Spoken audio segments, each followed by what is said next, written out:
ఆయన ఈటెల రాజేందర్ గారు రేవంత్ రెడ్డి ఆ ఊరు నుంచి వచ్చి ఇక్కడ గెలిచిండు కాబట్టి ఈయన కూడా ఈ ఊరు నుంచి వచ్చి ఇక్కడ గెలవాలని వచ్చిండంట. ఏంటికేయాలి ఓటు? ఈయన మెడ్చల్లోనే ఉంటున్నావు కదా 10 ఏళ్ళ నుంచి, అవునా? ఈటెల రాజేందర్కి పక్కనే కదా ఇల్లు. ఎప్పుడైనా మన దగ్గరకు వచ్చి ఇక్కడ దిక్క ఈయనే కదా ఫామ్ హౌస్ కట్టుకున్నాడు కానీ ఎన్నడన్నా మన దగ్గరకు వచ్చిండా? మరి ఎన్నడు రాంది అలా ఓటాడు కానీ ఎట్లా వస్తాడా మన దగ్గర? 10 ఏళ్ళు మంత్రిగా ఉన్నాడు, ఎప్పుడైనా మన దిక్కు చూసిండా? పెన్షన్ ఇచ్చిండా?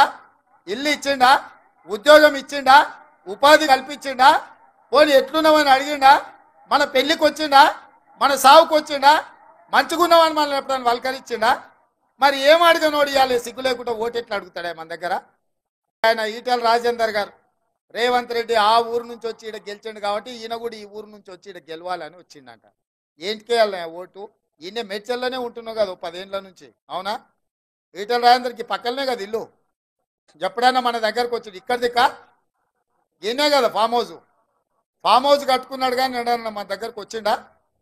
మరి ఎన్నడు రాంది అలా ఓటాడు కానీ ఎట్లా వస్తాడా మన దగ్గర?